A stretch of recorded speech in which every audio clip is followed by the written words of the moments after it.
আজ 23শে জানুয়ারি। নেতাজি সুভাষচন্দ্র বসুকে অসংখ্য শ্রদ্ধা জানিয়ে আমি আমার আজকের দিনটা শুরু করেছিলাম সকালবেলায় পতাকা উত্তোলন হলো, নেতাজি সুভাষচন্দ্র বসুর ফটোতে মালা দিলাম। সেই ভিডিওটা যদিও করা হয়নি, কারণ সেটার জন্য আমায় যেতে হয়েছিল সকাল 6টায়। তখন না ফোন নিয়ে ভিডিও করার মতো পরিস্থিতি সত্যিই আমার কাছে ছিল না।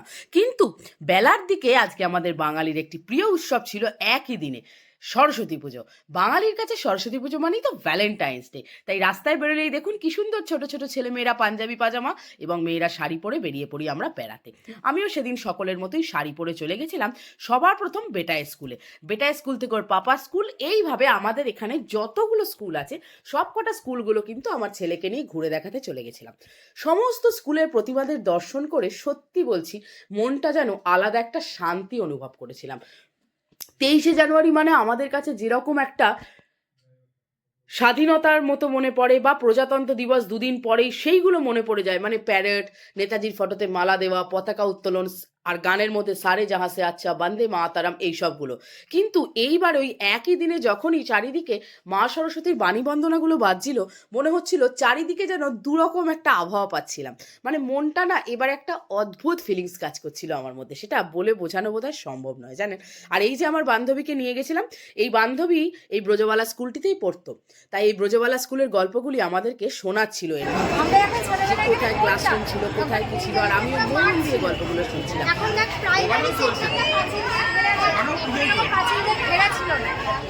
প্রাইমারি সেকশনের ক্লাস হতো, তারপরে ছুটি হয়ে যেত, তারপরে আমাদের উঁচু ক্লাসের ক্লাস হতো। এখানে ক্লাস 6 এর ক্লাস ছিল, একটা বিল্ডিং ছিল, এখানে ক্লাস 5 এর, উপরে ক্লাস 8 এর ক্লাস হতো। আমরা ক্লাস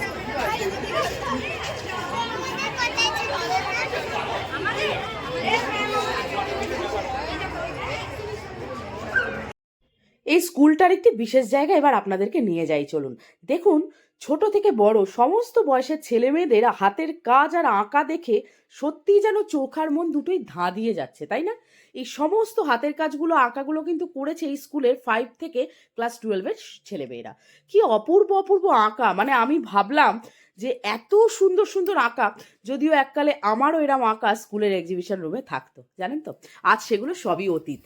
এখনো আঁকা করি না তা না, কিন্তু সেই স্কুল, সেই ক্লাসরুম, টিচার্সদের বকা খাওয়া, সোনালিদি আজও মনে পড়ে, সঞ্চিতা ম্যাম, সোনালিদি, এদের ভালোবাসা সত্যি যেন ছিল একটা অন্য মাত্রার। আজকালকার ছেলেমেয়েরা সেই রকম টিচারই বা পেলো কোথায়? আমরা টিচারদের সঙ্গে যতটা মজা করেছি, গল্প করেছি, আবার সময় তাদেরকে ভয় কিন্তু আমাদের থরহরিকম্পও হতো। তো এই সব গল্পগুলো মনে পড়ে যখন, তখন অনুরাগকেও বলি যে আমাদের ছোটবেলাটা আমরা কতটা আনন্দে কাটিয়েছি, আর ওরা সেইগুলো কতটা মিস করে। আজকালকার শিক্ষকতাও অনেক পাল্টে গেছে, আজকালকার স্টুডেন্টরাও অনেক পাল্টে গেছে। আমাদের মতো স্টুডেন্ট সত্যিই ম্যাডামরা এখনো দেখা হলে বলে তোরা দুষ্টু ছিলি, কিন্তু তোদের মতো স্টুডেন্ট আর পেলাম না। যাই হোক, এই এক্সিবিশন রুমটা পুরোটাই অসাধারণ। এই তাজমহলটি থার্মোকল দিয়ে বানানো হয়েছে। তারপর দেখুন দেওয়ালের আঁকাগুলো নাকি, এই যে ছোট্ট মা সরস্বতীটা মণ্ডপে বসে আছে, কি অপূর্ব ক্লাস 4-এর একটি বাচ্চা মেয়ে বানিয়েছে। ব্রজবালা স্কুলটি থেকে বেরিয়ে এবার চলে গেছিলাম ব্রজমালা প্রাথমিক স্কুলের প্রতিমা দর্শন করতে। সেখানে গিয়েও দেখলাম পুষ্পাঞ্জলি হচ্ছে। ছোট ছোট বাচ্চারা দেখুন কি সুন্দর, ছোট ছোট বাচ্চারা মেঝেতে বসে পুষ্পাঞ্জলি দিচ্ছে। আর এই যে আমাদের দিদিমণিরা শ্রদ্ধেয় সবাই দাঁড়িয়ে একটু নিজেদের মতো গল্পগুজব করছেন। আমরা একটু সাইড দিয়ে সরে গিয়ে সমস্ত স্কুলটাও আপনাদেরকে একটু দেখানোর চেষ্টা করলাম, কিন্তু আজকে তো স্কুলের ক্লাসরুমগুলো বেশিরভাগই বন্ধ, তাই সেইভাবে দেখতে পাচ্ছিলাম না। আর এই যে বাঁদিকের টিচার্স রুমটা দেখে আমার কিন্তু মনে পড়ে যাচ্ছিল আমার ছোটবেলার সেই টিচার্স রুমের গল্পটা। টিচার্স রুমের পাশ থেকে গেলে আমরা কিরাম দেখতাম বলুন, যে আজকে এই দিদিমণি এসছে, আজকে যদি না আসে তাহলে এই ক্লাসটা অফ যাবে, আমরা বন্ধুদের সাথে বসে গল্প করব। কি তাই তো? আমার মতো আপনাদেরও মনে পড়ে যাচ্ছে তো সেই সরস্বতী পুজোর দিনগুলো, বা সেই স্কুলে ফিরে যাওয়ার মুহূর্তগুলো? সত্যিই তাই, স্কুল জীবনটা যেন ছিল সত্যি একটা আলাদা অনুভূতি। তারপর ফুল দেখে তো দুজনেরই বায়না গোলাপ কিনবো, তাই গোলাপ কিনে দেওয়া হলো দুজনকেই। গোলাপ ফুল কে না ভালোবাসে? আমার ছেলের কিন্তু গোলাপ সেইভাবে যে পছন্দ তা না, কিন্তু আমি যেহেতু দিয়েছি, নিয়ে হাতে দেখুন কি সুন্দর দাঁড়িয়ে আছে। আর এইবার যে স্কুলটায় এসছি সেটার কিন্তু এই বছর 100 বছরে পা দিল। আমাদের লালগোপাল হাই স্কুল এবছর 100 বছরে পা দিল। তাই সরস্বতী পুজোটা যেন দুর্গা পুজোর মতো করে করেছে, মানে চোখ ধাঁধিয়ে গেছিল। আর দেখুন প্রতিমাটা নীল শাড়ি পরে মা সরস্বতী অভূতপূর্ব সুন্দর। আপনাদের কিরাম লাগছে এটা কিন্তু অবশ্যই একটা কমেন্ট করে আমাকে জানাবেন।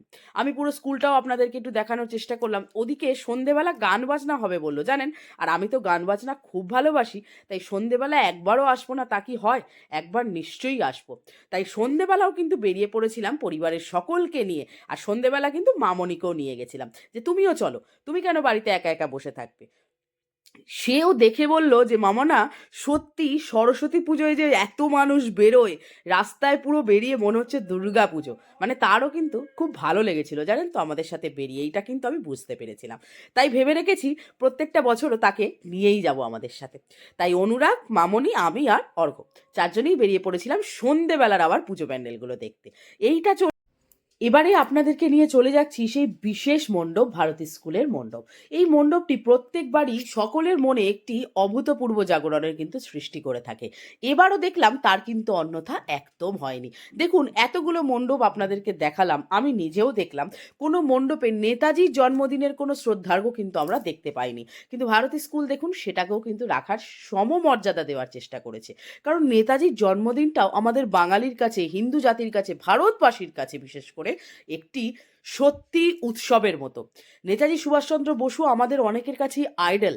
নেতাজি সুভাষচন্দ্র বসুর জন্মদিন এটা ভুলে যাওয়ার মতো কথা কিন্তু সত্যিই নয়। অনেক স্কুলে শুধু সরস্বতী পুজোটাকেই দেখানোর চেষ্টা করেছে, কিন্তু এরা দেখুন নেতাজির জন্মদিন তার সঙ্গে মা সরস্বতীর একটা আরাধনা, দুটোকেই কিন্তু সমানভাবে ফুটিয়ে তোলার চেষ্টা করেছে। তাই আমার কিন্তু এই মণ্ডপটা, সত্যি এই মণ্ডপটা আমাকে মনোমুগ্ধ করে দিয়েছে। রাত্রিরে আলোকসজ্জার মণ্ডপগুলোকে নতুনভাবে যেন আবার আবিষ্কার করলাম। সকালবেলা একরকম সৌন্দর্য ছিল মণ্ডপগুলোর, আর রাত্রিবেলার সৌন্দর্যটা ছিল আবার অন্যরকম। এই ভারতী স্কুলের মণ্ডপটা সত্যি আমার মনের মণিকোঠায়, বলতে পারেন স্মৃতির খাতায় যুক্ত হলো আরও একটি নতুন পাতা। এই মণ্ডপটি আমার মনের মণিকোঠায় রয়ে যাবে সারা জীবন। কি অপূর্ব প্রতিমা, কি অপূর্ব সৃষ্টিকর্তা, সত্যিই মনোমুগ্ধ করা পরিবেশ। এরপর চলে গেছিলাম মামনিকে নিয়ে লালগোপাল স্কুলে। লালগোপাল স্কুলটি দেখেই কিন্তু গুটি গুটি পায়ে রওনা দিলাম বাড়ির পথে। অনেকটাই রাত হলো। আপনাদের সঙ্গে আজকে সারাটা দিন আমার খুব ভালো কাটলো। আপনাদের কেমন কাটলো সরস্বতী পুজো অবশ্যই আমাকে একটা ছোট্ট কমেন্ট করে জানাবেন। আজ তবে এইটুকু থাক, বাকি কথা পরে হবে। আমার গল্পটি ফুরালো, নোটে গাছটি মোড়ালো। যেতে যেতে দেখলাম এই ছোট ছোট বাচ্চাদের সায়েন্সের প্রজেক্ট বানিয়েছে। কি অসাধারণ তাদের বুদ্ধি, কি অসাধারণ তাদের পড়াশোনার কলিকতা। সত্যিই ভালো লেগেছে, মনোমুগ্ধ করা একটি পরিবেশ। আর যাওয়ার পথে দেখা হয়ে গেছিল এই ছোট্ট বন্ধুগুলোর সাথে। অনুরাগের এরা খুব ভালো বন্ধু। তাই এদের সঙ্গে দেখা করতে করতেই রওনা দিলাম বাড়ির পথে। আপনারা ভালো থাকবেন, সুস্থ থাকবেন। আবার দেখা হবে সুরেশচন্দ্র অদিতির নতুন কোনো ভিডিওতে, নতুন কোনো জায়গায়। নমস্কার, শুভরাত্রি।